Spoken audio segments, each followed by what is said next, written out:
তাহলে আরশে আজিমের নিচে ঢুকলে সুবিধা হলো, 1 নাম্বার সূর্যের উত্তাপ নাই, 2 নাম্বার 50,000 বছর অপেক্ষার প্রয়োজন নাই, বরং আহওয়ানু আলাইহিম মিনাস সালাতিল মাকতুবা আল্লাতী তুসাল্লা ফিদ দুনিয়া। নবীজি সাল্লাল্লাহু আলাইহি সাল্লাম বলেন, যারা আরশে আজিমের নিচে ঢুকবে 50,000 বছর লম্বা দিন তাদের কাছে 1 ওয়াক্ত নামাজের সময়ের মতো আল্লাহ ছোট করে দেবেন। 1 ওয়াক্ত ফরজ নামাজ পড়তে 8-10 মিনিট বেশি, এর বেশি লাগে না, 12 মিনিটের বেশি না। কারণ ফরজ নামাজ 4 রাকাত অথবা 3 রাকাত, না হয় 2 রাকাত।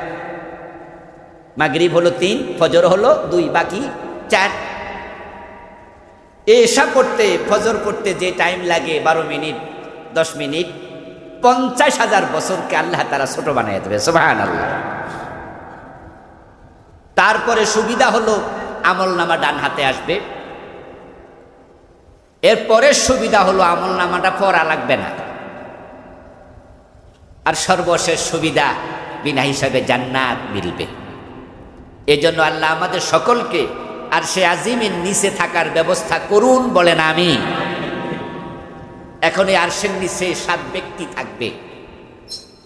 সহিহ মুসলিমের একটি হাদিস, قال رسول الله صلى الله عليه وسلم سبعة يظلهم الله في ظله يوم لا ظل إلا ظله إمام عادل وشاب نشأ في عبادة الله ورجل قلبه معلق بالمسجد إذا خرج منه حتى يعود إليه ورجلان تحابا في الله اجتمعا عليه وتفرقا عليه ورجل ذكر الله خاليا ففاضت عيناه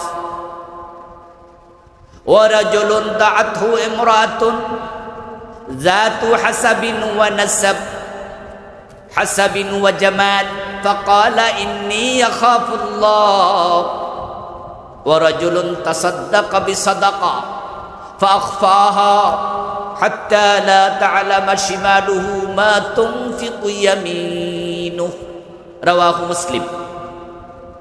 নবীজি সাল্লাল্লাহু আলাইহি সাল্লাম এই হাদিসে আরশে আজিমের নিচে যারা জায়গা পাবেন তাদের একটি তালিকা বললেন। এই তালিকায় যারা ঢুকবে তারাই আরশে আজিমের নিচে ঢুকবে। আমরা এটা শুনবো, তারপরে নিজদেরকে আমরা আরশে আজিমের নিচে যাওয়ার জন্য যে যোগ্যতা দরকার সে যোগ্যতার অধীনে নিয়ে আসব। আল্লাহ তৌফিক দিন, বলেন আমিন। আস-সাইয়ু মিন্না ওয়াল ইতমামু মিনাল্লাহ। চেষ্টার দায়িত্ব আমাদের, পূর্ণতা দানকারীকে। আমরা চাইব আর আল্লাহ দিবেন।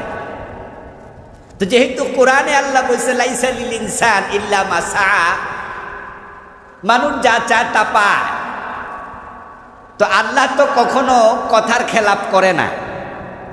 তো আমরা চাইলেও আল্লাহ দেবে না, এটা হতে পারে না।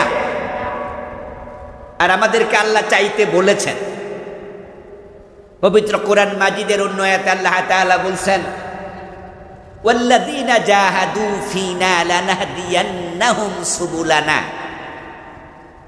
যে সমস্ত মানুষ আমার রাস্তায় চলতে চায়, প্রচেষ্টা চালায়, তারা চেষ্টা করলে তাদেরকে হেদায়াতের পথে পরিচালিত করা, এটা আমি আল্লাহর দায়িত্ব হয়ে যায়।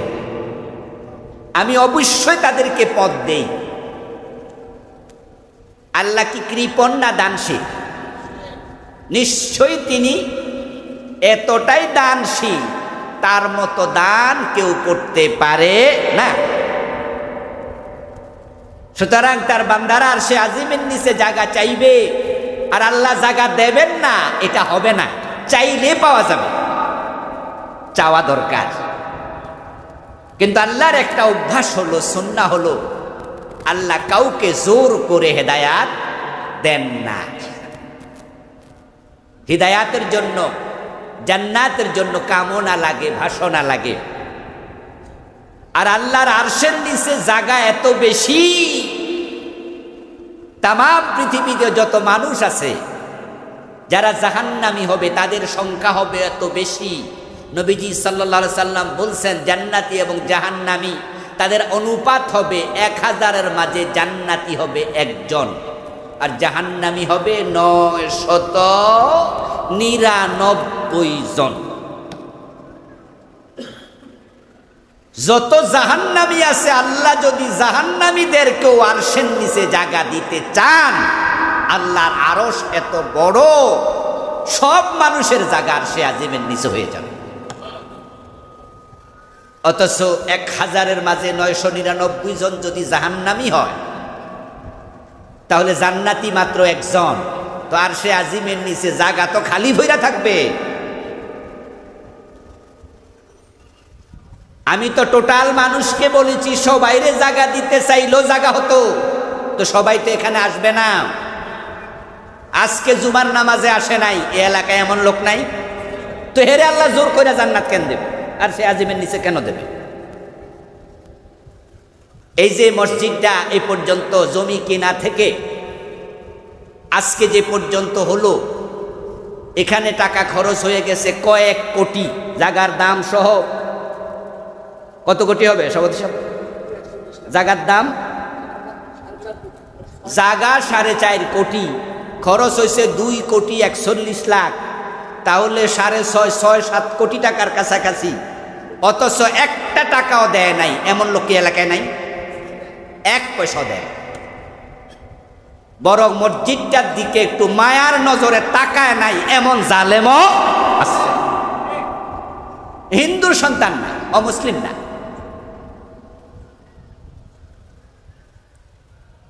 আচ্ছা, যেই লোকেরা আল্লাহর ঘরের দিকে রহমতের নজরে তাকায় না, আল্লাহর ঘরে আসে না, আল্লাহ কি জোর কইরা হেরো আরশের নিচে জায়গা দেবে? আল্লাহ ঠেকায় পড়ছে? আরশ এত বড়, এর নিচে সবার জায়গা হবে। তা আপনারা যারা ভালো মানুষ, আপনি একটু চান, তাহলে আল্লাহ ব্যবস্থা করবেন ইনশাআল্লাহ। আরশ কত বড় আমরা জানি না, তবে তাফসীর ইবনে কাসির প্রণেতা আরশ নিয়ে একটু লম্বা আলোচনা করছে। সূরা বাকারার একটা লম্বা আয়াত আছে, আয়াতুল কুরসি। ওই আয়াতুল কুরসির বা তাহাতে তাফসীর করতে গিয়ে তিনি সেখানে কুরসির ব্যাপারে কথা বলতে গিয়ে আরশের ব্যাপারে কথা বলেছেন। আরশ নিয়ে অন্য অন্য জায়গা তো তাফসীরবিদরা কথা বলেছেন, কারণ কোরআনে আরশের কথা বারবার এসেছে। কুরসিকে বলা হয়েছে মাওদে কাদামির রাব। কুরসি হলো আল্লাহ তাআলার পা রাখার জায়গা। আল্লাহর পা কেমন আমরা জানি না, কেমনে রাখবে আমরা জানি না। আল্লাহর পা রাখার জায়গা কুরসি। বলা হয়েছে যে এই কুরসিটা হলো তাম আকাশ এবং জমিনের তুলনায় এত বড়।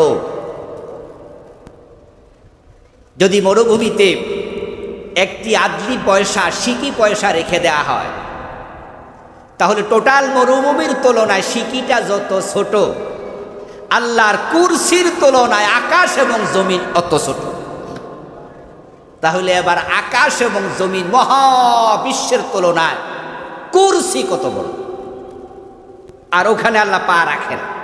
ওয়াসিআ কুরসিয়্যুহুস সামাওয়াতি ওয়াল আরদ। আল্লাহর কুরসি আকাশ এবং জমিনকে ভেপ্তি করে রেখেছে, পেটের ভিতর রেখেছে।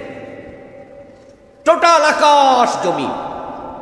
জমিন কত বড় বিজ্ঞানীরা এটা মেপেছে, আইডিয়া করছে। পৃথিবী 4 ভাগ করে, 3 ভাগ পানি, 1 ভাগ মাটি, তার মাঝে পানির ভাগের মাঝে আছে বড় বড় মহাসাগর, আটলান্টিক মহাসাগর, প্রশান্ত মহাসাগর, এই জাতীয় আরো কিছু, ভারত মহাসাগর, এভাবে বড় বড় মহাসাগর 5টা। আবার এই মহাসাগরগুলো কত বড়, এটার পরিধি, ব্যাসার্ধ, প্রস্থ, দৈর্ঘ্য, এটার আপনারা গুগলে ঢুকলে পেয়ে যাবেন প্রশান্ত মহাসাগরের ব্যাসার্ধ কত, আটলান্টিকের পরিধি কত। তারপরে আবার জলভাগ বাদ দিয়ে স্থলভাগ। স্থলভাগের পৃথিবীর সবচেয়ে বড় মহাদেশের নাম কি? এশিয়া, নাকি? এশিয়া মহাদেশ হলো সবচেয়ে বড় মহাদেশ। আপনি গুগলে এখন ঢুকবেন, পেয়ে যাবেন এশিয়া মহাদেশের পরিধি কত। টোটাল পৃথিবীটা মাপা যায়, বিজ্ঞানীরা মেপেছে, কিন্তু আকাশ কি মাপতে পারছে? আরে বিজ্ঞানীরা তো আকাশে স্বীকার করে না, তারা বলে মহাশূন্য। কারণ আকাশ এখনো খুঁজে পায় নাই। বরং বিজ্ঞান বলছে, যারা নাসার বড় বড় গবেষক, সুবহানাল্লাহি ওয়া বিহামদিহি, আমেরিকার ফ্লোরিডায় নাসার মহাকাশ কেন্দ্র আছে। আমি গত অগাস্টে সে মহাকাশ কেন্দ্র গিয়েছিলাম। এর আগে ওয়াশিংটন ডিসিতে নাসার আরেকটা বড় গবেষণাগার আছে, ওটা তো আমি 2019-এ গিয়েছিলাম। সেখানে গিয়ে মহাকাশ নিয়ে তাদের গবেষণা লব্ধ এলেমগুলো দেখেছি। কিছু তারা লাইভ দেখাচ্ছে, কিছু ছবি দেখাচ্ছে।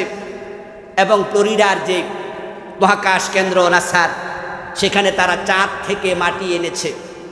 ওই মাটি রেখেছে একটা কাঁচের গ্লাসের ভিতরে, আর সেখানে লিখে দিয়েছে টাচ মুন, চাঁদ ধরো। দেখি লোকজন আঙ্গুল ঢুকায় ঢুকায় ধরতে পারে। তখন আমিও দাঁড়াইয়া লাইনে ভাবলাম যে তাহলে মাটির থাইকা চাঁদ ধরতে পারলে ধৈরাই যাই। তখন আমিও হাত দিয়ে একটু ধরার চেষ্টা করেছি। যারা মহাকাশ নিয়ে এতটা গবেষণা করলো, তারা মহাকাশ স্বীকারই করে না। কোরআনে আল্লাহ বলেছে, লাকাদ যায়্যানাস সামাআদ দুনিয়া বিজিনাতিল কাওয়াকিব, আমি দুনিয়ার আকাশকে তারকা দিয়ে সাজিয়েছি। এই আয়াতগুলো প্রমাণ করে আকাশ আর উপরে তারকাগুলো নিচে, এগুলো দুনিয়ার মানুষের জন্য আল্লাহ সাজিয়েছেন। আর যদি এটা উপরে সাজাতেন, আকাশ নিচে দিয়ে মানুষ দেখতে পেত না। তাই সাজানোর জিনিসগুলো নিচে দিয়ে আকাশকে উপরে নিয়েছেন। এখন এই আকাশ কত বড় তারা জানেই না। আর আল্লাহ কোরআনে বলছে, আমার কুরসি পুরো আকাশকে পেটের ভিতর রেখে দিয়েছে। আর সেই কুরসি এবার কত বড় হবে? বিশাল বড়। এবার তাফসীর ইবনে কাসির প্রণেতা উদ্ধৃত করলেন, রিওয়ায়াত করলেন, বর্ণনা করলেন যে এবার শোনো, মহাকাশ, তামাম নবমণ্ডল, ভূমণ্ডল সবটা কুরসির পেটের ভিতরে। ভাববা কুরসি অনেক বড়, হ্যাঁ অনেক বড়ই, তবে আরশের তুলনায় তার অবস্থান ঠিক। আবার একই উদাহরণ, একটা মরুভূমিতে যদি একটি সিকি পয়সা ফেলে দেয়া হয়, ওই সিকি পয়সা মরুভূমির তুলনায় যত ছোট, আল্লাহর আরশের তুলনায় কুরসি আবার তত ছোট। তাহলে আরশ কত বড়? এরপর তিনি বললেন যে আল্লাহ ফাওকাল আরশ, আর রহমান আলাল আরশ ইস্তাওয়া, আল্লাহ আরশের উপরে। এবার ভেবে দেখো আল্লাহ কত বড়। ওমা কাদারুল্লাহ হাক্কা কাদরিহি, আল্লাহ কোরআনে বলেন যে আল্লাহ যে কত বড়, কত মহান, এটা অনুমান করার ক্ষমতা কোনো মানুষের নাই। আমার প্রিয় ভাইয়েরা, যেই আরশ এত বড়, ওই আরশের নিচে আল্লাহ তাআলা হাশরের ময়দানে তার প্রিয় বান্দাদের জায়গা দেবেন। নবীজি বলছেন, আযাল্লাহুল্লাহু ফি জিল্লিল আরশ। যে হাদিসটা কিছুক্ষণ আগে পড়ছি, ওখানে ছিল ইউজিল্লুহুমুল্লাহু ফি জিল্লিহি, আল্লাহ তার ছায়ার নিচে ছায়া দেবেন। মুসলিমের হাদিসে আরশ শব্দটি নেই, কিন্তু ইবনে হিব্বানে সরাসরি আরশ শব্দ আছে। মুআজ বিন জাবাল বলেন, ফি জিল্লি আরশিহি ইয়াওমা লা জিল্লা ইল্লা জিল্লুহ, আল্লাহর ছায়া মানে আল্লাহর আরশের ছায়া। আল্লাহ আরশ বানাবেন, কিয়ামতের আগে সব ভেঙে যাবে, কিয়ামতের সময় সব ভেঙে যাবে, আরশ কুরসি সহ ভেঙে যাবে, কিচ্ছু থাকবে না। কুল্লু শাইইন হালিক ইল্লা ওয়াজহাহু, এক আল্লাহ ছাড়া কিয়ামতের সময় কিছুই থাকবে না। কুল্লু মান আলাইহা ফান ওয়া ইয়াবকা ওয়াজহু রাব্বিকা যুল জালালি ওয়াল ইকরাম, শুধু আল্লাহ থাকবে, আরশও থাকবে না, সব ভেঙে যাবে। তাই যদি কোনো মানুষ মনে করে আল্লাহ আরশের উপর বসে আছে, সে ভুল করবে। আল্লাহ আরশের উপরে বসেন না। আমি বসে আছি মিম্বারের উপরে, তার রহমান আলাল আরশ, আল্লাহ আরশের উপরে, এটা বলতে কেউ যদি মনে করে আল্লাহ এভাবে বসে আছে, এটা কেন ভুল হবে? ভুল হওয়ার কারণ আল্লাহকে আরশের মুখাপেক্ষী করা হলো। আর কিয়ামতের দিন আল্লাহ আরশ ভেঙ্গে বুঝাইয়া দেবেন, আমি আরশের মুখাপেক্ষী না। আল্লাহ আরশের থেকে উপরে, আরশের অমুখাপেক্ষী। আলাল আরশ আই ফাওকাল আরশ। আল্লাহ তাআলা যখন আরশ ছিল না তখনও আল্লাহ ছিলেন, যেদিন আরশ থাকবে না তখনও আল্লাহ থাকবেন। হাসরের দিন তিনি আরশ আবার বানাবেন, আরশ বানিয়ে তিনি আরশের উপর আবার সমাসীন হবেন। ইয়াকশিফু রাব্বুনা আন সাকিহি, সহিহ বুখারীতে এসেছে আল্লাহ তাআলা নিজের নলা প্রকাশিত করবেন, আরশের উপরে তিনি আবার দাঁড়াবেন। ওই আরশের নিচে আল্লাহ তার প্রিয় বান্দাগুলোকে কবর থেকে তুলে তাদেরকে বসতে দেবেন। মানুষ যখন কবর থেকে উঠবে, নবীজি বলছেন তারা তখন 3 ভাগে বিভক্ত হবে। ইহশারুন নাস ইয়াউমাল কিয়ামাতি সালাসাত আসনাফ, সিনফান মুশাতা ওয়া সিনফান রুকবানা ওয়া সিনফান আলা উজুহিহিম। একদল মানুষ পায়ে হেঁটে হাসরের ময়দানে চলে যাবে, তারা সেখানে 50,000 বছর থাকতে হবে।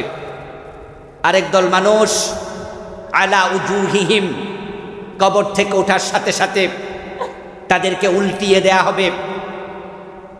ফেরেশতারা তাদের পা এবং তাদের মাথার চুলে ধরে হাসরের ময়দানে ঢুকতে না দিয়া, হাসরের ময়দানে ঢুকার আগেই উল্টো করে ভেঙ্গে মেরুদণ্ডের হাড্ডি ফুটবলের মতো গোল বানিয়ে তাদেরকে জাহান্নামে ফেলে দেবেন। ইউরাফুল মুজরিমুনা বিসিমাহুম ফায়ুখাযু বিন নাওয়াসি ওয়াল আকদাম ফাবিআইয়ি আলাই রাব্বিকুমা তুকাদ্দিবান। আল্লাহ সূরা রহমানে বলছে ফেরেশতারা তাদেরকে দেখে চিনবে। ফায়ুখাযু বিন নাওয়াসি, নাওয়াসি হলো নাসিয়াতুন শব্দের বহুবচন। নাসিয়া মানে কপালের চুলের অগ্রভাগ, এখানের যে চুল এটাকে নাসিয়া বলা হয়। ফেরেশতারা এখানে গিয়ে চুলের বরাবর ধরবে, ওয়াল আকদাম এবং কদমে পায়ে ধরবে, তারপরে ফেলে দেবে জাহান্নামে। ওয়ালা নুকিমু লাহুম ইয়াউমাল কিয়ামাতি ওয়াজনা। আল্লাহ তাআলা সূরাতুল কাহফে বলেছেন আমি এই মানুষগুলোর জন্য মিজান দাঁড় করাবো না, তাদের কোনো হিসাব নিকাশ নেব না, তাদের জন্য দাড়ি পাল্লা থাকবে না। তারা দুনিয়া উল্টা চলেছে, এই জন্য তাদের সাথে আমি উল্টিয়ে তাদের সাথে এমন আচরণ করব, তারা জাহান্নামে চলে যাবে। আর থাকলো একদল সিনফান রুকবানা, যারা কবর থেকে উঠে দেখবে কবরের পারে আল্লাহর জান্নাতের গাড়ি নিয়ে ফেরেশতারা দাঁড়িয়ে আছে। ওরা কবর থেকে ওঠার সাথে সাথে ফেরেশতারা আহলান সাহলান মারহাবান জানাবে। ফুলের পাপড়ি ছিটায়া, গলার মাঝে ফুলের মালা পড়ায়া আল্লাহর জান্নাতের গাড়িতে তুলবেন। তারপর ওই গাড়িটা ডিরেক্ট আল্লাহর আরশে আজিমের নিচে চলে যাবে। এই আরশে আজিমের মেহমান 7 দল। যদিও আরেকটি হাদিস আসছে সহিহুত তারগীব, আল্লামা আলবানী রাহিমাহুল্লাহ সহিহুত তারগীব নামক কিতাবে হাদিসটি উদ্ধৃত করেছেন। কাব ইবনে আমর থেকে বর্ণিত। এই 7 গ্রুপের বাহিরে আরেক দল মানুষ আছে, আল্লাহ যাদেরকে আরশে আজিমের নিচে জায়গা দেবেন, তা মুসলিমের এই হাদিসে নাই, এটা আছে আরেক হাদিসে। তাহলে সেখানে একটা দলকে রাসূল আলাদা বলেছেন 7 যোগ 1, তাহলে মোট হবে কয় দল? 8 দল। এবার আমি আলোচনা ঢুকে গেলাম। আমি বলবো, আপনারা শুনবেন, নিজেকে এখানে খুঁজবেন, ঢুকাবেন, সম্পৃক্ত করবেন। যদি এখানে আপনার নাম না থাকে, এখনো নিজেকে সম্পৃক্ত করার সুযোগ আছে। অফার চলমান, কিন্তু একটা সময় আসবে অফার ক্লোজ হয়ে যাবে। অফার ক্লোজ হয়ে গেলে কিন্তু নিজেকে ঢুকানোর সুযোগ আর মিলবে না। সেটা হচ্ছে চোখ বন্ধ হয়ে যাওয়া, মরে যাওয়া, আপনার হায়াত শেষ হয়ে যাওয়া। এই 8 তালিকায় যদি নাম এখনো না ঢোকে আর আপনি নিজেকে ঢুকানোর চেষ্টাও করেন নাই, এর মাঝে আজকে মসজিদ থেকে যাওয়ার পথে আপনি মরে গেলেন, তাহলে কি এরপরে ঢুকার আর সুযোগ আছে? অফার কিন্তু চলমান। তাই আমরা আজকে আলোচনা যারা শুনছি, আমরা 8 গ্রুপের মাঝে নিজেকে ঢুকানোর চেষ্টা করব। প্রত্যেকে রাজি আছেন তো ইনশাআল্লাহ? আলোচনা শুনবেন নিজে মানার জন্য। এখানে কল্যাণ, না শুধু শোনার মাঝে কোনো কল্যাণ নাই। আবু জেহেল রাসূলের কথা শুনেছে, আবু লাহাবও শুনেছে। রাসূল বিছনায় গিয়ে আবু লাহাবের মরার সময় বালিশের পাশে বসেও শুনাইছে, কিন্তু এই কথা শুনে আবু লাহাবের কোনো কাম হইছে? উপকারে আসে না, কারণ সে গ্রহণ করেনি। নবীজি বলছেন সাবআতুন ইযিল্লুহুমুল্লাহু ফি যিল্লিহি ইয়াওমা লা যিল্লা ইল্লা যিল্লু। 7 ধরনের মানুষ আল্লাহর ছায়ার নিচে আশ্রয় পাবে যেদিন আল্লাহর ছায়া ছাড়া কোনো ছায়া থাকবে না। 1 নাম্বার ইমামুন আদিল, ন্যায় বিচারক নেতা, ন্যায় বিচারক শাসক, ন্যায় বিচারক দায়িত্বশীল, ন্যায় বিচারক ম্যানেজার, ন্যায় বিচারক পরিবারের নেতা, ন্যায় বিচারক এলাকার মেম্বার, ন্যায় বিচারক এলাকার চেয়ারম্যান, ন্যায় বিচারক যেখানে আল্লাহ যাকে দায়িত্ব দিয়েছে। এই হাদিসের ব্যাখ্যায় রাসূল অন্য জায়গায় বলছে মা উল্লু, এই হাদিসে বলছে ইমামুন আদিল, ইমাম মানি নেতা। আর অন্য হাদিসে বলছে মা উল্লু, কেউ যেন বলতে না পারে এখানে তো আমার সুযোগ ছিল না, আমি তো এলাকায় নেতা হতে পারিনি, আজীবন কর্মী ছিলাম, আমি তো বিচারক হতে পারিনি, আজীবন আমি শাসিত ছিলাম, তাই আমার জন্য 1 নাম্বার সুযোগটা নাই, এ কথা কেউ বলতে পারবে না। তাই নবীজি বলছে ইমামুন আদিল মানে হচ্ছে মা হুল্লু, যাকে যেই জায়গায় দায়িত্ব দেয়া হয়েছে ওই জায়গায় যে ন্যায়ের উপরে ছিল, অন্যায়ের সাথে আপোষ করে নাই, 1 নম্বরে আল্লাহ তাকে আরশে আজিমের নিচে জায়গা দেবেন। ইমামুন আদিল, ন্যায় বিচারক নেতা, ইমাম মানি দায়িত্বশীল নেতা। যিনি পরিবারের প্রধান তিনি পরিবারের নেতা, যিনি এলাকায় প্রধান, এলাকার কমিশনার তিনি এলাকার নেতা, যিনি মেম্বার, চেয়ারম্যান, এমপি তিনি ওই এলাকার নেতা, কোন কোর্টের যিনি শাসক, হাকিম, জজ, ম্যাজিস্ট্রেট তিনি কোর্টের নেতা, আর যিনি রাষ্ট্র চালান তিনি হলেন রাষ্ট্রের নেতা। তার অধীনস্থর ব্যাপারে আদেল যদি থাকে, ন্যায়ানুগ থাকে, আল্লাহ তাআলা কে কতটুকু ন্যায় পরায়ণ ছিল, কেউ কতটুকু আপোষকামিতা করেছে, কে লাল টেলিফোন পাইয়া মামলার রায় উল্টাইয়া দিছে, কে রাতের বেলায় লাল সিটি পাইয়া নিজের সিদ্ধান্ত চেঞ্জ করে নির্দোষ লোককে জেল দিয়েছে, কে নিজের চাকরির একটু প্রমোশন হবে এই জন্য নেতাদের মন খুশি করার জন্য নেতাদের বিপরীত পক্ষের লোকদের উপরে মেছাকার চালাইছে, রাতের গভীরে অথবা দিনের আলোতে যখনই চালাক, দেখার জন্য একজনের চোখ সব সময় খোলা, তিনি হলেন আল্লাহ। আর আরশে আজিমের নিচে জায়গা দেবেন কে? আল্লাহ। তাকে ফাঁকি দেওয়ার কোনো সুযোগই নেই, এজন্য তিনি ঘুমান না, কারণ ঘুমাইলে ফাঁকি দিতে পারতেন। লা তাখুযুহু সিনাতু ওয়ালা নাওম, তিনি তন্দ্রাও যান না, সদা জাগ্রত, সব সময় খেয়াল। রাকিব, আল্লাহর একটা নাম হলো রাকিব, এই জন্য মানুষ নাম রাখে আব্দুর রাকিব। রাকিব মানি অত্যন্ত সূক্ষ্ম পর্যবেক্ষক, যে মানুষগুলো অধীনস্থর ব্যাপারে আদেল হবে, ন্যায় বিচারক হবে।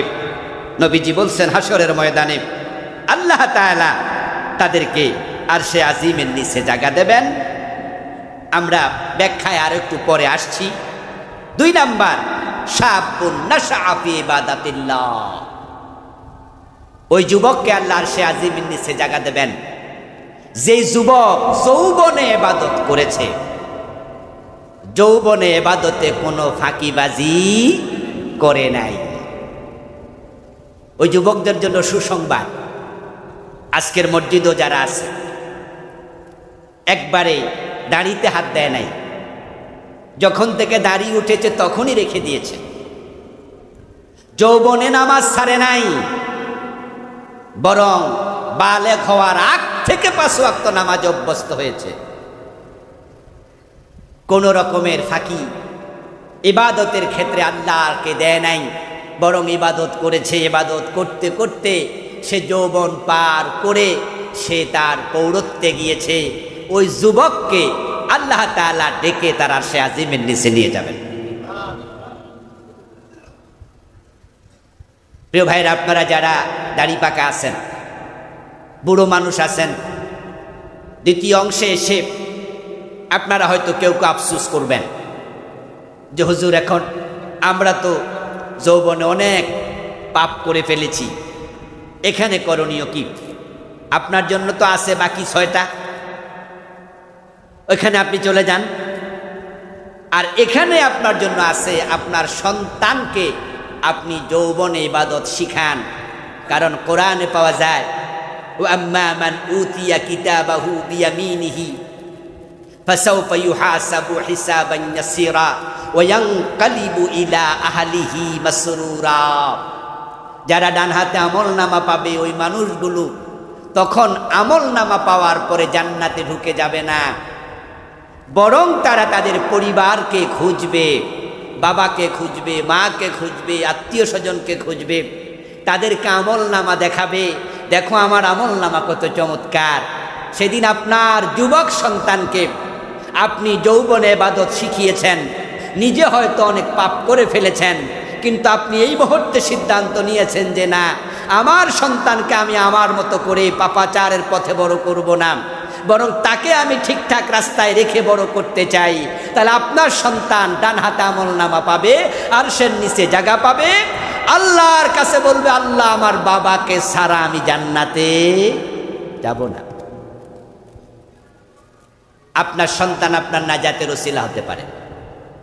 নবীজি সাল্লাল্লাহু আলাইহি সাল্লাম বলছেন, হাসরের ময়দানে কিছু মানুষ আল্লাহর সাথে এত ঝগড়া করবে, রাসূল বললেন যে এত বাগ বিতণ্ডা করবে, দুইজন শরীকে ব্যবসাদার, ব্যবসার ক্ষেত্রে ভাগ বাটোয়ারার সময় যদি কম বেশি হয়, তারা যেমন ওই ভাগ নেয়ার জন্য একজন আরেকজনকে ছাড় দেয় না, যতটা বিতণ্ড ভাগ ঝগড়া করে, এই ভাই আমারে কম দিলেন কেন, আপনি বেশি নিলেন কেন, আমি তো এখানে মনে হয় কম পাবো না, আপনি 50 টাকা পাইলে আমিও তো 50, আমার 49 কেন দিলেন, 1 টাকা কোথায় গেল। ভাগওয়ালা যেমন ওই 1 টাকার জন্য, পয়সার জন্য তার ভাগিদারের সাথে ঝগড়া করে, রাসূল বলছেন আল্লাহর কিছু জান্নাতি বান্দা আল্লাহর সাথে জাহান্নামী কিছু মানুষকে জান্নাতে নেয়ার জন্য এর চেয়ে বেশি ঝগড়া শুরু করবে। আল্লাহ সুযোগ দেবেন, এই সুযোগটা আল্লাহ দেবেন।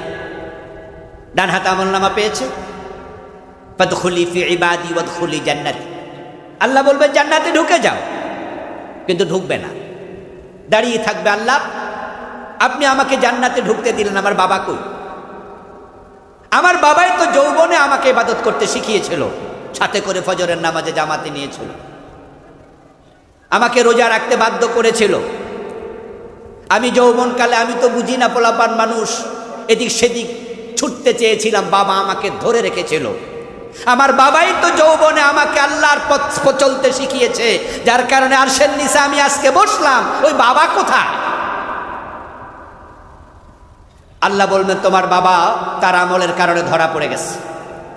সন্তান বলবে বাবারে সারা জান্নাতে যাব না। নবীজি বলছেন আল্লাহ বলবেন তোমার জান্নাতে তুমি যাও। সে ঝগড়া শুরু করবে, বাক বিতণ্ডা, যাব না, বাবাকে ছাড়া নয়, মাকে ছাড়া নয়, অমুককে ছাড়া নয়, যার ওসিলায় আমি জান্নাত পেয়েছি তাকে ছাড়া আমি কেন যাব? এক পর্যায়ে তার দৃঢ়তা দেখে, তার বাক বিদণ্ডতা দেখে রাসূল বলেন, আল্লাহ তাআলা বলবেন যাও, তাকেও ছেড়ে দিলাম, তোমার সাথে জান্নাতে নিয়ে যাও। তাহলে শাবুন নাশা ফি ইবাদাতিল্লাহ, যারা আপনারা যৌবনকালে আছেন, আল্লাহর আরশের নিচে জায়গা পেতে চান, যৌবনটা ইবাদতে কাটা।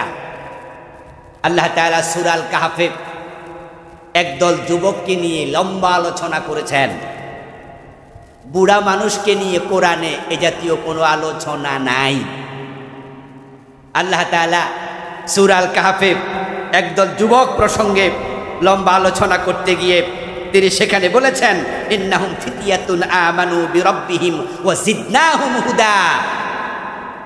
ওই যে আসহাবে কাহফের ঘটনা, সেখানে কয়েকজন যুবক একটি গুহার মাঝে আশ্রয় নিয়েছিলেন। আল্লাহ বলছেন তারা সবাই ছিল যুবক। আমানু বিরব্বিহিম, তাদের অপরাধ ছিল পালিয়ে যাওয়ার পিছনে, দেশ ত্যাগের পিছনে। যারা দেশ ত্যাগ করতে বাধ্য করেছিল, অপরাধ ছিল ওই আল্লাহর যুবক বান্দারা, তারা আল্লাহর উপর ঈমান এনেছিল। ওয়া জিদনাহুম হুদা, ঈমানের কারণে ওই খ্রিস্টান শাসক তাদেরকে হত্যা করার ঘোষণা দিয়েছিল। তখন তারা এলাকা ছেড়ে পালিয়ে যাচ্ছিল। আল্লাহ বলেন তাদের আমি হেদায়াত, ঈমান এত বাড়িয়ে দিয়েছি, তারা দেশ ছাড়তে রাজি হয়েছে, ঈমান ছাড়তে রাজি হয় নাই। এভাবে আল্লাহ সূরা কাহফে লম্বা আলোচনা করেছেন যুবকদেরকে নিয়ে। যৌবনকাল ইবাদতের শ্রেষ্ঠ সময়, যৌবনকাল হচ্ছে ইবাদতের সেরা সময়। এজন্য যুবকেরা অপরাধ প্রবণতা থেকে ফিরে আসো। যৌবনকাল বলগাহারা হরিণের মতো, লাগামবিহীন ঘোড়ার মতো, এটা কোনো বাদ মানতে চায় না। তাই পৃথিবীর যত পাপাচার 90% থেকে 95% যুবকদের দ্বারা হয়। মদপান 99% যুবকরাই করে, কারণ বৃদ্ধরা মদ হজম করতে পারে না। জুয়া খেলা, ডাকাতি, চুরি, খুন, চাঁদাবাজি, অপহরণ, ধর্ষণ, যত অপরাধ 80 থেকে 90% সাথে জড়িত যুবকেরা। তুমি যদি তাদের দলে সামিল না হয়ে বাকি 10%, বাকি 20% দলে থাকতে পারো, তাহলে আল্লাহ তোমাকে আরশে আজিমের নিচে নিয়ে যাবে। এই জন্য যৌবনকালে ইবাদত, এটা আল্লাহর খুব প্রিয় সময়। যৌবন যার, যুদ্ধে যাওয়ার সময় তার। নবীজি সাহাবারা যারা ইসলামের জন্য জিহাদ করেছিলেন, তাদের অধিকাংশ ছিলেন যুবক। রাসূলুল্লাহ সাল্লাল্লাহু আলাইহি ওয়াসাল্লাম এক আলোচনা প্রসঙ্গে তিনি বলেছিলেন, যুবকরা আমাকে সহযোগিতা করেছে, ওসিকুম বিশাবাব খায়রা। এই বুড়া মানুষেরা, এই আবু বকর, ওমর, তোমরা এখন বুড়ো হয়েছে, বয়স হয়েছে, কিন্তু ঈমান যখন এনেছিলে তখন তোমরা যুবক ছিলে। ওমরের বয়স ছিল মাত্র 28, আবু বকরের বয়স ছিল 38, হযরত আলীর বয়স ছিল মাত্র 10। তোমরা এখন বুড়ো হয়েছে, ওসিকুম বিশাবাব খায়রা। আমি তোমাদের কাছে যুবকদের ব্যাপারে নির্দেশনা দিচ্ছি, সব সময় তোমরা যুবকদের কল্যাণ কামনা করবে, যুবকদেরকে উৎসাহ দেবে। যেই সমাজে যুবকরা ভালো হয়ে যায়, ওই সমাজ কখনো ধ্বংস হয় না, ওই সমাজ ভালো হতে বাধ্য হয়। আর যেই সমাজে যুবকরা বকে যায়, ওই সমাজকে সোজা রাখা যায় না। এজন্য যাদের ঘরে যুবক আছে, আপনার যুবক সন্তানকে নিয়ে বসবেন, কথা বলবেন, নসিহত করবেন, তার প্রতি সতর্ক দৃষ্টি রাখবেন।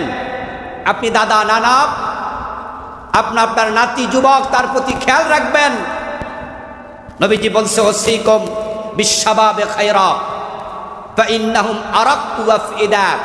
যুবকদের একটি ভালো দিক রাসূল তুলে ধরলেন, চমৎকার কথা বললেন যে শোনো, যুবকদের দিল হয় নরম।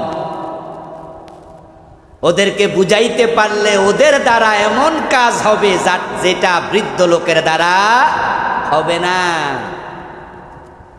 যুবকদেরকে একটু ইন্সপায়ার করে, উৎসাহিত করে। যদি তুমি হাতে তলোয়ার দিয়ে দাও, হতে পারে আবু জেহেলের বিরুদ্ধে ঝাঁপিয়ে পড়বে। আপনারা জানেন যে আবু জেহেলকে হত্যা করেছে ওই দুইজনও ছিল কি মাত্র নবযুবক, মাআজ এবং মুআব্বাজ রাদিয়াল্লাহু তাআলা আনহুমা মাত্র যৌবনে পা রেখেছিলেন। এরপর রাসূল বলছেন, ইন্নাল্লাহ বাআসানি বাশীরাও ওয়া নাযীরা। আল্লাহ তাআলা আমাকে সুসংবাদদাতা, ভয় প্রদর্শনকারী হিসাবে পাঠিয়েছেন। ফাহালাফানি শাবাবু ওয়া খালাফানি শুয়ুখু। রাসূল বলেন, যুবকরাই আমার সাথে শপথবদ্ধ হয়েছে। তারা বায়াত আকাবা শপথ করেছে প্রথমবার, দ্বিতীয়বার, তৃতীয়বার তারা হুদাইবিয়ায় শপথ করেছে। যুবকরাই আমাকে শপথ করে ইসলামের পক্ষে সাহায্য করেছে। আর আবু জেহেল, আবু সুফিয়ানের মতো বৃদ্ধরা ইসলামের ব্যাপারে আমার বিরোধিতা করেছে। এজন্য আল্লাহ তাআলা মানুষকে যখন জান্নাতে নেবেন তখন সকলকে কি বানাবেন? যুবক বানাবেন। হযরত আদম আলাইহিস সালামকে আল্লাহ যখন তৈরি করেন তখন কি অবস্থায় তৈরি করেছিলেন? যুবক। এজন্য প্রত্যেকের ঘরে যুবক আছে, যুবকদের প্রতি স্পেশাল নজর দিন। আপনি নিজ দায়িত্বে নিজ কর্মে আল্লাহর আরশের নিচে যদি যেতে ব্যর্থ হন, কমপক্ষে আপনার যুবক ছেলের সুপারিশে যেন আত্মার সাথে জান্নাতে যেতে পারেন। 3 নাম্বার, রাজুলুন কলবুহু মুআল্লাকুম বিল মসজিদ। ওই ব্যক্তিকে আরশে আজিমের নিচে আল্লাহ জায়গা দেবেন যার কলব মসজিদের সাথে ঝুলন্ত। আলহামদুলিল্লাহ, আল্লাহর কিছু ভালো বান্দা আছে যে বান্দারা তাদের ঘরের চেয়ে আল্লাহর ঘরকে প্রাধান্য দেয়, তাদের পরিবারের চেয়ে আল্লাহর ঘর মসজিদকে প্রাধান্য দেয়।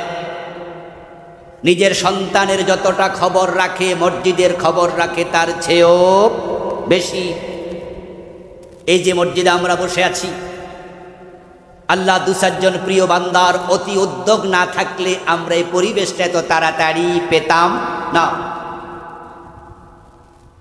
আমার এই ছোট্ট জীবনে বিভিন্ন অঙ্গনের মানুষের সাথে বিভিন্ন জায়গায় মেশার সুযোগ আল্লাহ যতটুকু দিয়েছেন, আমি বিভিন্ন এলাকাতে 2-4 জন এমন মানুষ পেয়েছি যে মানুষগুলোর কর্মে প্রমাণ হয় তারা নিজের অন্তরকে মসজিদের সাথে ঝুলাইয়া দিছে।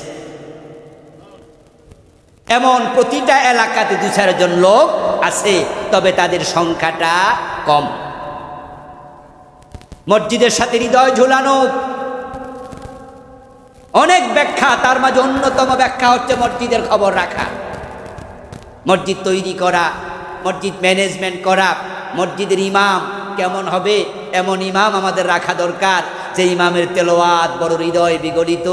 এমন খতিব রাখা দরকার যে খতিবের আলোচনা শুনে এলাকায় হেদায়াতের বাণী ছড়াবে। এমনভাবে মসজিদটা করা দরকার মুসল্লিরা যেন নামাজ পড়ে প্রশান্তি পায়। এমন অজুখানা দরকার, মানুষ যেন অজু করতে কষ্ট না পায়। এমনভাবে মসজিদ ম্যানেজমেন্ট করা দরকার, এখানে ময়লা থাকবে না। ইমামের বেতন, মুয়াজ্জিনের বেতন, মসজিদের খাদেম সাহেব কষ্টে আছে কিনা, মসজিদের বাল্বটা নষ্ট হয়ে গেল কিনা, মসজিদের এই সমস্যা ও সমস্যা, এগুলা নিয়ে সারাক্ষণ ভাবতে থাকে। তাহলে প্রমাণ হয়ে যায় তার অন্তর আল্লাহর মসজিদের সাথে ঝুলন্ত। মসজিদ নিয়ে ভাবে। মসজিদ কার ঘর? তো আল্লাহর ঘর নিয়ে যদি আপনি ভাবেন, আপনার জান্নাত নিয়ে আল্লাহ ভাববে না? এই তো কারণ তো এটাই। কামা তাদিনু তুদান, হাল জাযাউল ইহসান ইল্লাল ইহসান। আপনি যখন আল্লাহর ঘর নিয়ে ভাববেন, নবীজি বলছেন আল মাসাজিদ বুয়ুতুল্লাহ ফিল আরদ, জমিনে মসজিদগুলো আল্লাহর ঘর। তাদিউ ফিল আরদি কামা তাদিউন নুজুম ফিস সামা, তাদিউ ফিল আরদি লিয়াহলিস সামা। নবীজি বলছেন, তোমরা দুনিয়ায় বসে রাতের বেলা আকাশে যেমন তারকাকে ঝলঝল করে জ্বলতে দেখো, দুনিয়ার মসজিদগুলো আকাশের ফেরেশতারা আকাশ থেকে তারকার মতো জ্বলতে দেখে। তাদিউ লিয়াহলিস সামা তাদিউ ফিল আরদ লিয়াহলিস, এগুলো আল্লাহর ঘর। খায়রুল বাকা, দুনিয়ার সেরা জায়গা। এক ওয়াক্ত নামাজ পড়ে ঘরে যাবে, আর এক ওয়াক্তের জন্য মন চানছান আনছান করতে থাকবে। 1:30 বেজে গেল, কথা বলার সময় আর বেশিক্ষণ হবে না, অনেকে কষ্ট পাচ্ছেন। পরবর্তী জুমা থেকে আগে আগে চলে আসবেন। আমরা যেহেতু জায়গা পেয়েছি, এজন্য আমরা যেমন আগে আগে এখানে আমরা 12:10 আমরা আজান দিয়ে 12:20 আমরা আলোচনা শুরু করে দিতাম। আলোচনার সময় বেশি পাওয়া যেত, পরিবেশ ছিল না, গরম, কষ্ট। এজন্য আপনারা দেরিতে আসছেন, আলোচনা দেরিতে শুরু হয়, তাই পিছনে আবার সময় ধাক্কায় পিছনে চলে যায়। আগামী জুমা থেকে আরো আগে আসবেন ইনশাআল্লাহ। এরপর রাসূল বলছেন, ওই ব্যক্তি 2 জন যারা একে অপরকে আল্লাহর জন্য ভালোবাসে, আল্লাহর জন্য ঘৃণা করে, আল্লাহ তাদেরকে আরশে আজিমের নিচে জায়গা দেবেন। তারপর বলছেন, ওই যুবক যাকে কোনো যুবতী সুন্দরী নারী প্রেমের প্রস্তাব দিয়েছিল, সে ছিল সম্ভ্রান্ত বংশের, বংশ যেমন উত্তম, দেখাশোনায় সুন্দরী, সে যুবক চাইলে ইয়েস বলে তার আহ্বানে সাড়া দিতে পারত, নোংরামি করতে পারত, সুযোগ ছিল। কিন্তু সুযোগ থাকার পরেও শুধু আল্লাহর ভয়ে যুবক বলে দিয়েছে, ইন্নী আখাফুল্লাহ, আমি আল্লাহকে ভয় করি। এই চিন্তায় বিরত থাকতে পেরেছে যে যুবক, সে যুবককে আল্লাহর সে আজিমের নিচে জায়গা দেবে। আরেকজন হচ্ছে যাকারাল্লাহ খালিয়ান ফাফাদাত আইনাহু, এটা আমাদের সবার জন্য সহজ। আর সে আজিমের নিচে জায়গা দেবেন আল্লাহ ওই মানুষকে যেই লোকটা একান্তে আল্লাহর ভয়ে চোখের পানি ছেড়ে দিয়ে কাটতে অভ্যস্ত। সবার চোখে পানি আছে, এটা আল্লাহ দিয়েছেন বিনা পয়সায়। আমরা চাইলে সকলেই কান্না করতে পারি। কেউ যদি আপনাকে জোরে কষাইয়া একটা ঘুষি মারে, থাপ্পড় মারে, তাহলে কিন্তু আপনি ব্যথা ফেলে চোখে পানি আসে। কেউ যদি আপনাকে অপমান করে, তিরস্কার করে, গালি দেয়, আপনি প্রতিশোধ নেয়ার কোনো অবস্থায় না থাকেন, তাহলে দেখবেন নীরবে চোখে পানি চলে আসবে। দুনিয়ার সামান্য ধাক্কায় যদি চোখে পানি আসে, আনতে পারেন, আল্লাহর আরশে আজিমের নিচে জায়গা পাওয়ার আশায় চোখে পানি আনা দরকার আছে কিনা? তো পানি তো আছে, আনলেন না কেন? এটা তো আছে, বিনা খরচে আছে, পানি আনলে কোনো টাকা লাগে না। এটা সবার জন্য সহজ। নবীজি বলছেন, মা মিন আবদিন ইয়াখরুজু মিন আইনিহি মা মিন আবদিন মুমিন ইয়াখরুজু মিন আইনিহি দুমু ওয়ালাউ কানা মাসলু রাসিদ দুবাব মিন খাশিয়াতিল্লাহ হাত্তা ইউসিবা হাররা ওয়াজহিহি ইল্লা হারামাল্লাহু আলাইহিন নার। চোখের পানিটা মাছির মাথা পরিমাণ চোখ থেকে বেরিয়ে গাল পর্যন্ত আসবে, রাসূল বলে আল্লাহ জাহান্নাম হারাম বানায়া দেন ওই ব্যক্তি। 7 নাম্বার, যে ব্যক্তি গোপনে দান করে। গোপনে দান করার সুযোগ আছে না? আমাদের মসজিদে অনেক টাকা দরকার। আমরা যখন দোতলার কাজ ধরবো, একটা ফ্লোর করতে রড লাগে কত টন সভাপতি সাহেব? 25 টন। কলাম সহ একটা ফ্লোরে 36 টন রড লাগবে।